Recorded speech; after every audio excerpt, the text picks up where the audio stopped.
And welcome back to my channel, and for today's video I'm going to be doing my July reading wrap-up, talking about the books that I read in the month of July. Will it bury me, or will clarity become the cure for my disease?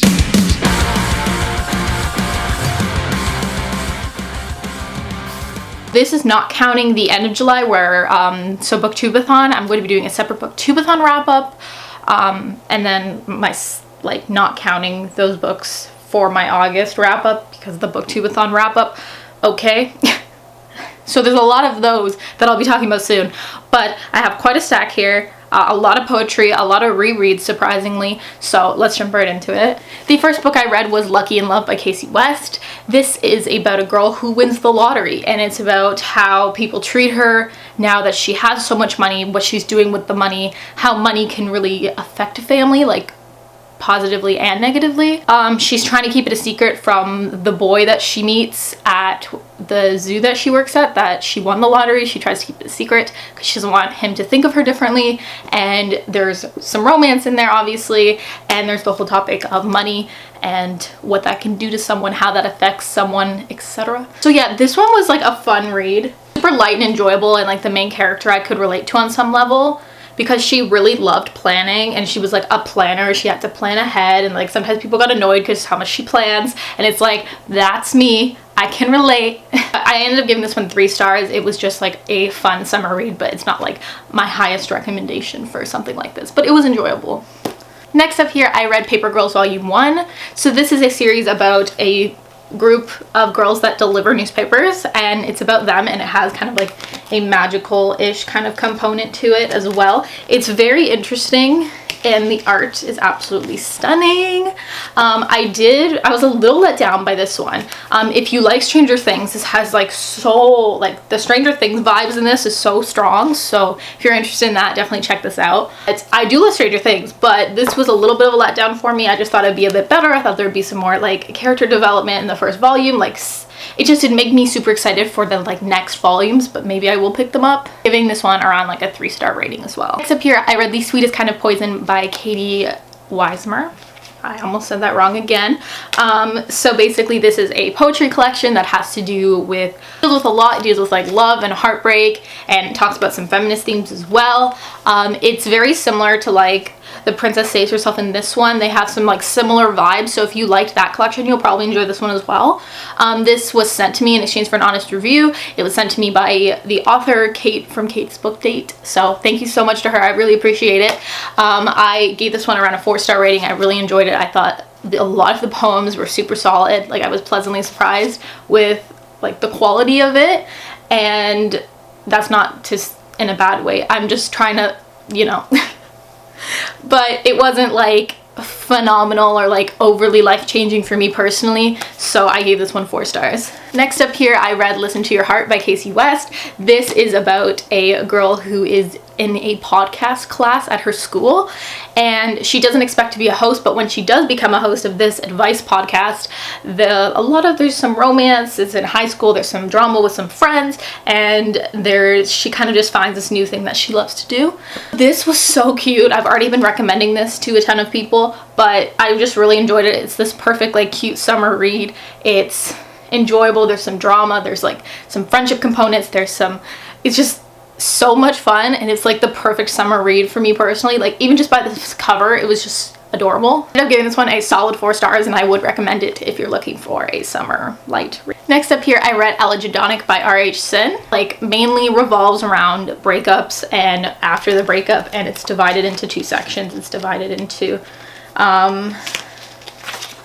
what's it divided into? Pain and Chaos is one section, and then like Pleasure and Peace is the next section. I read this for the 2nd time, and I enjoyed it more the 2nd time around. I ended up boosting my rating from 3.5 to 4, so I did quite enjoy it the 2nd time around. I think it's has a lot of good qualities to it, and I tabbed a lot of things. I really love R.H. Sin. Like, I've just been rereading his collections because I'm waiting for more work to come out by him. So I think I've reread almost every collection he has, but if not, I'll probably be doing that soon. So Yeah. Next up here I have Bloom, and this is by Bo Taplin, I believe is how you say the author's name. So this is a collection that I read on Scribd, but this was absolutely beautiful. I read this author's newer collection called Worlds of You, and I loved it. I was sent that one by the publishing company, but Bloom came out maybe a little while ago-ish, and I loved it. Super beautiful, super like, even the cover is just like super aesthetically pleasing, but like also the quality of the poems is so nice and so well done, and I just really enjoyed that collection. I ended up giving it a solid 4 stars. I read 300 Things I Hope, and this is by INS Thompson. So this is about like, I hope that you're happy, I hope that you're not depressed, I hope whatever, and it's like 300 of those, and some of them like tie in, blah blah blah blah. It was interesting, it was okay, it was enjoyable, it was a quick read, it was okay. I don't know what else to say about it. I gave this one 3 stars, 3.5-ish, because it was good. Like, there was some ones that I really liked in it, but yeah. Up here I listened to the audiobook of Son of the Dawn. This is the first book in the Shadowhunter Market Tales from the Shadow Market series by Cassandra Clare and some other humans, but this one I quite liked. I can't say too much about it without spoiling the other ones, but I gave this one a 3.5.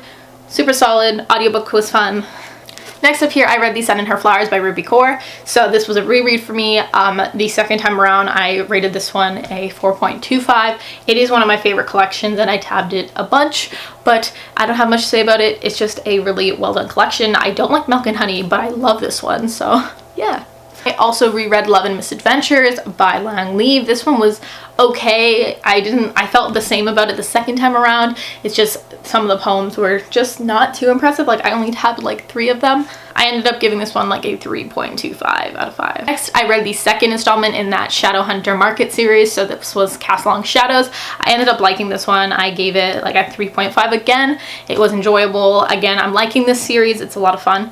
Next, I read Escaping from Houdini by Carrie Maniscalco. So this is the 3rd book in the Stalking Jack the Ripper series that we follow Audrey Rose, who is into forensics. She's a feminist. There's a lot of feminist themes in these books, but it's also super gruesome, and there's a lot of like scenes, gruesome scenes, of course, because she's into forensics and she works with bodies and all that sort of stuff, so can get kind of graphic.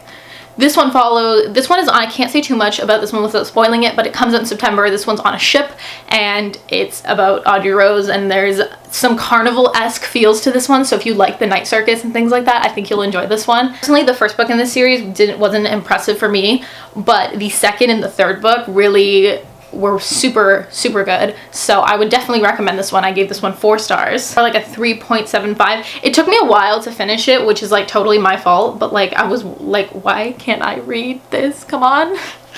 We only got a few left. We got Non Binyori, which this is a little manga, and this was about some like little school students shenanigans. It was kind of cute. I gave it 3 stars. Read I Hope My Voice Doesn't Skip by Alicia Cook.